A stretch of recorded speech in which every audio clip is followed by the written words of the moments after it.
vous abstenir des convoitises charnelles qui font la guerre en âme. Amen. Alléluia. Amen. La parole de Dieu déclare, bien-aimés, je vous exhorte. Le Seigneur t'exhorte ce matin. Le Seigneur nous exhorte ce matin. Il dit, je vous exhorte comme étrangers et voyageurs sur la terre. Chers frères et sœurs, nous devons comprendre que nous sommes étrangers et voyageurs sur cette terre. La terre sur laquelle nous nous trouvons, il n'y a pas notre destination finale. Nous sommes des étrangers en ces lieux. Et nous sommes en train de voyager pour aller quelque part. Que personne ne vive sur la terre. Comme si la terre était la finalité à toute chose. Et c'est parce que nous croyons que la terre est la finalité de toute chose que nous vivons comme si ce qui était sur la terre était le bien le plus suprême. C'était la plus grande des bénédictions. Parce que pour beaucoup d'entre nous, les biens de ce monde, les choses qui se trouvent sur cette terre, sont la finalité de tout. Et nous sommes prêts à faire toutes choses. Nous sommes prêts à passer par tous les chemins afin de gagner les choses de ce monde. Nous sommes prêts à marcher dans la convoitise. Nous sommes prêts à marcher dans la désobéissance. Nous sommes prêts à marcher dans le péché. Nous sommes prêts à tuer, à vivre dans l'impunité, croyant que la terre, les choses de la terre sont la fin de toute chose. Le Seigneur veut nous rappeler ce matin que la vie sur la terre, ce n'est pas la fin. Parce que tu es voyageur. Et le voyageur, c'est quelqu'un qui va quelque part. Alléluia. Nous allons quelque part. Et celui qui voyage doit regarder à sa destination. Si tu ne regardes pas à ta destination, là où tu te trouves, les choses vont te distraire. Et tu risques de ne jamais arriver à ta destination. Mais dans la maison où nous sommes comme dans une arche, dans un véhicule. Là où nous sommes assis actuellement, nous sommes dans un avion. Et cet avion doit nous envoyer quelque part. Cet avion doit nous envoyer quelque part. Alléluia. Chers frères et sœurs, considère que tu es en train de voyager. Et ta destination, ce n'est pas la fin de ce monde. Ta destination, ce n'est pas les biens matériels de ce monde. Ta destination, ce n'est pas les plaisirs de ce monde. Ta destination, ce ne sont pas les convoitises de ce monde. Mais tu vas quelque part. Alléluia. Tu vas quelque part. Nous allons quelque part. Et le Seigneur, c'est lui qui tient cette barque. Amen. C'est lui qui est le chauffeur de cette barque. Et il est en train de te conduire. Amen. Mon frère, ma soeur, sache que tu es l'étranger sur cette terre. Sache que tu es un voyageur sur cette terre. Donc ne t'embarrasse pas des choses de ce monde qui peuvent t'empêcher d'atteindre ton objectif. Le Seigneur t'exhorte ce matin. Le Saint-Esprit te rappelle ce matin. Rappelle-toi mon enfant. Rappelle-toi mon fils. Rappelle-toi ma fille.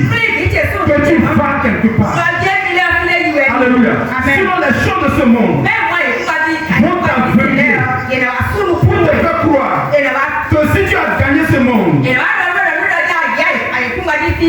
gagner ta vie. Mais c'était un mensonge. Alléluia. Sache ceci. Avant toi, il y a eu des hommes puissants. Avant toi, il y a eu des hommes riches. La Bible va parler de l'un d'entre eux.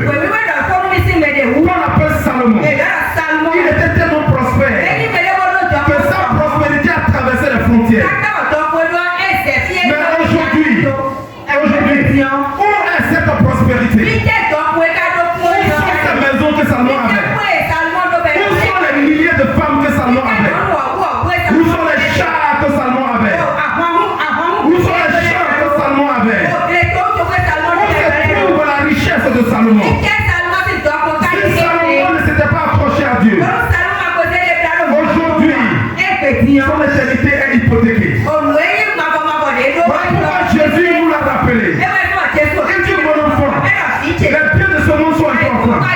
Mais quand c'est-il à un homme de gagner tout, d'avoir un bon mari, une bonne femme, un bon enfant, un bon travail, une bonne maison, un bon véhicule, un grand commerce, avoir de bons vêtements, de jolies chaussures, avoir ces choses, mais si ton âme est perdue, à quoi cela peut-il te servir?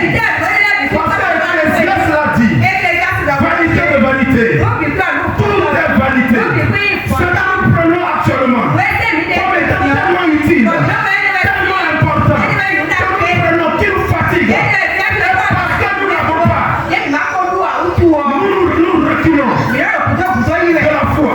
Nous disons pourquoi je n'ai pas ces choses, pourquoi c'est ma soeur qui l'a, pourquoi c'est mon frère qui l'a, et je suis prêt à escroquer, je suis prêt à commettre l'adultère, je suis prêt à aller chez les féticheurs, je suis prêt à faire n'importe quoi pour avoir ces choses. Mais je te rappelle ce matin que tu n'es qu'un voyageur sur la terre. Ta destination n'est pas dans ce monde. Le Seigneur a préparé quelque chose pour toi de plus merveilleux. Et cette chose, le temps n'a pas le pouvoir sur cette chose. Le temps n'a pas autorité sur cette chose. Ce que Jésus t'a préparé est éternel. C'est éternel. C'est éternel. C'est éternel. Il t'a préparé une bénédiction éternelle. Il dit la rouille ne pourra pas atteindre. Le voleur ne peut pas voler. Le gagnant ne pourra pas t'escroquer. Jésus te l'a donné. Il te le rappelle encore ce matin. Il dit je t'exhorte mon enfant. Comporte-toi comme un voyageur, un étranger. Amen. Alléluia. Vous avez un étranger qui est bien accueilli quelque part. S'il ne prend pas garde, il risque de penser qu'il est arrivé. Il risque de penser que c'est sa destination. Parce qu'il est tellement à l'aise. Mon frère, ma soeur, le diable est comme une souris qui te ronge, mais qui souffle. Et ça te donne l'impression que tu es bien. Que tu es bien. Mais il est en train de te ronger. Il est en train de te détruire. Il est en train de te voler. Il est en train de te gorger. Parce que la Bible l'appelle le destructeur, le voleur, le gorgeur. Qu'est-ce qu'il veut voler dans ta vie? Ne pense pas que c'est ton véhicule, ta maison qui veut voler. Parce que ces choses, le diable donne à ses enfants. En réalité, pour le diable, c'est même de la bouffe. Ce ne sont pas des biens matériels qui sont importants pour nous. Ce qui importe, il prend les problèmes, il prend les difficultés, il construit les blocages. C'est la faire que ton âme se perd. Il veut voler ton âme. Il veut égorger ton âme. Il veut détruire ton âme.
reculer.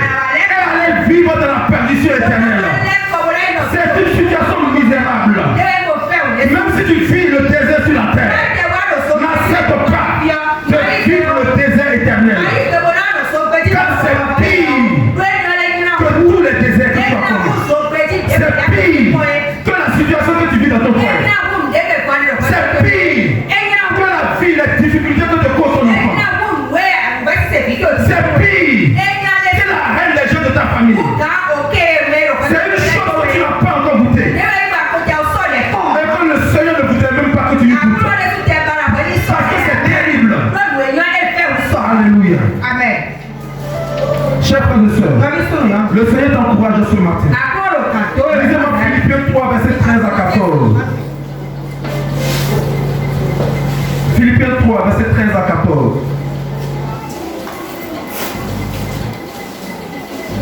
Philippiens 3, verset à 14.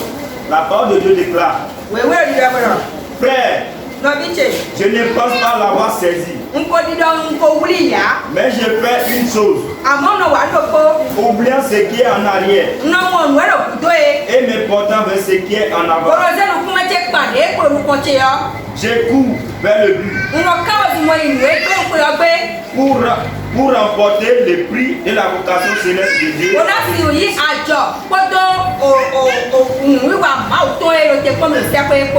Amen. Amen. Alléluia. Est-ce que vous pouvez acclamer la parole de Dieu? Cette parole, elle est vraiment puissante. Cette parole, elle est merveilleuse. L'apôtre Paul dit ceci. Frère, oublie ce qui est en arrière. Alléluia. Amen. Oublie les choses que tu as perdues. Oublie tes échecs. Oublie les choses dont c'est difficile. Oublie même ton péché. La Bible dit, oh, j'oublie ces choses. Je porte mon regard vers ce qui est en avant. Écoutez, le Seigneur a préparé de bonnes choses devant. Il y a de grandes choses qui t'attendent. Ah, tu peux dire Amen. Il y a de bonnes choses qui t'attendent. Alléluia. L'apôtre Paul dit, oubliant ce qui est en arrière, je regarde en avant afin de remporter quelque chose. Alléluia. Le prix de la vocation céleste. Mon frère, tu dois remporter ce prix-là. Nous allons remporter ce prix-là. Nous allons remporter ce prix-là. Alléluia. Il y a des gens qui ne veulent pas remporter. Il y a des gens qui veulent vivre dans la défaite. Nous allons remporter ce prix. Alléluia. Quelles que soient les oppositions, quelles que soient les sorciers de nos familles, quels que soient les faux frères, nous allons remporter le prix. Alléluia. Nous oublions ce qui est en arrière. Oublie le mal que les gens t'ont fait. Oublie ces choses. Regarde la couronne de vie que Jésus t'a préparée. Regarde. Alléluia. Oublie les échecs. Oublie les manques dans ta vie. Oublie les choses que tu n'as pas obtenues. Oublie ces choses. Regarde. Vois. Jésus t'a préparé. Alléluia. Il t'a préparé un grand prix. Une merveille. Sois béni. Reçois cela. Alléluia. C'est vrai. Il y aura des obstacles. Vous savez, il n'y a pas de voyage sans obstacle. Amen. Qui voyage sans risque? Quand vous êtes dans le chemin en train de partir, le véhicule peut avoir pour prendre panne. Les braqueurs peuvent arrêter le véhicule. Les voleurs peuvent venir. Il y a toujours des risques. Il y a des risques. Il y a des obstacles. Mais nous allons briser ces obstacles. Alléluia. Nous allons être déterminés pour atteindre ce but. Amen. Lisez-moi Matthieu 7, 14. Matthieu 7, 14. Matthieu 7, verset 14. La parole de Dieu déclare: mais étroite est la porte, resserrez le chemin qui mène à la vie, il y en a peu qui les trouvent. Alléluia. Le Seigneur dit, la porte qui va au ciel, elle est petite, elle est resserrée, elle est difficile. Alléluia. Il y a beaucoup qui n'aiment pas emprunter ce chemin. Nous voulons le chemin de la vie, Comment on va dire ça? Voilà, une vie où on peut faire ce qu'on veut. Sans contrainte. Amen. La Bible dit, ce chemin est spacieux, c'est large. La plupart des hommes veulent passer par ce chemin. Amen. Mais le chemin qui mène au ciel, le chemin qui mène à ta destination, le chemin qui est resserré, qui est étroit, il y a peu de personnes qui le trouvent. Je déclare ce matin que tu fais partie de ces peuples. Tu fais partie de ces peuples. Tu trouves le chemin de la vie. Le Seigneur Jésus se révèle à toi. Il te conduit sur ce chemin. Parce que ce n'est pas facile, ce n'est pas fait pour un homme. Aucun homme ne peut te sauver. Aucun homme ne peut se sauver. Tu as besoin de tenir la main de ton homme. Tu as besoin de tenir la main de ton conducteur. C'est lui qui va te conduire te faire entrer par cette porte. Voilà pourquoi la Bible se prend la main de Jésus. N'apprendons-nous jamais ça. Toute convoitise de ce monde. Tout ce que les gens vont te proposer. Les pieds de ce monde. Les richesses de ce monde. Les plaisirs de ce monde.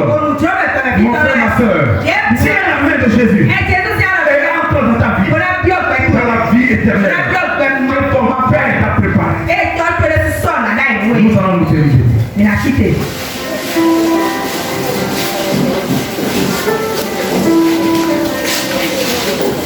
Nous allons prier. Nous allons dire à notre Père, Seigneur, ce matin, nous te disons infiniment merci de nous rappeler encore ce matin. Car tu nous demontres et tu nous montres encore que la marche avec toi est un combat.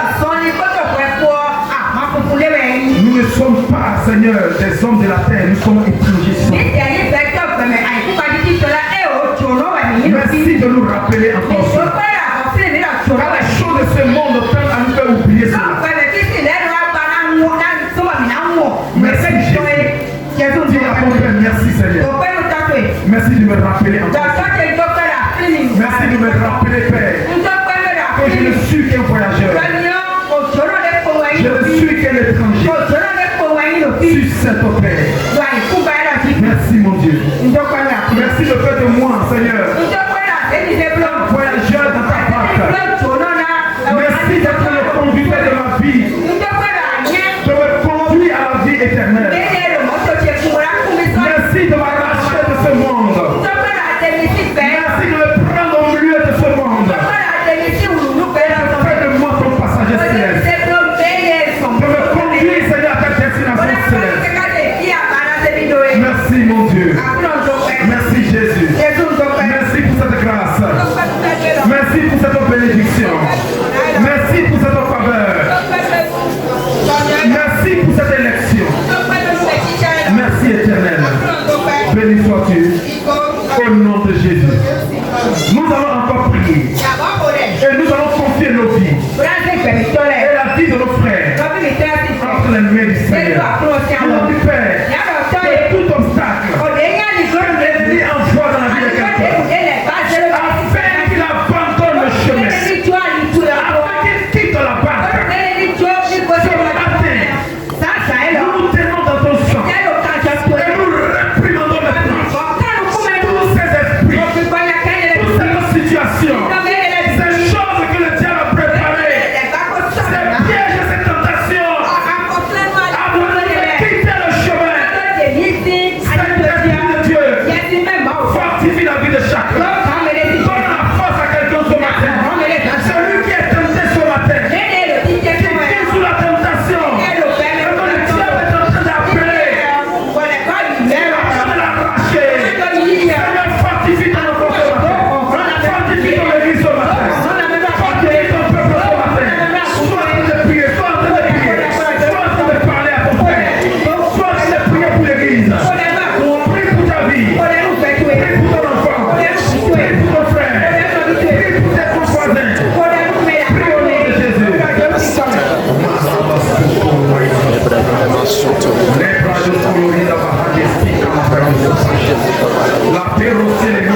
Est-ce que quelqu'un peut applaudir Jésus?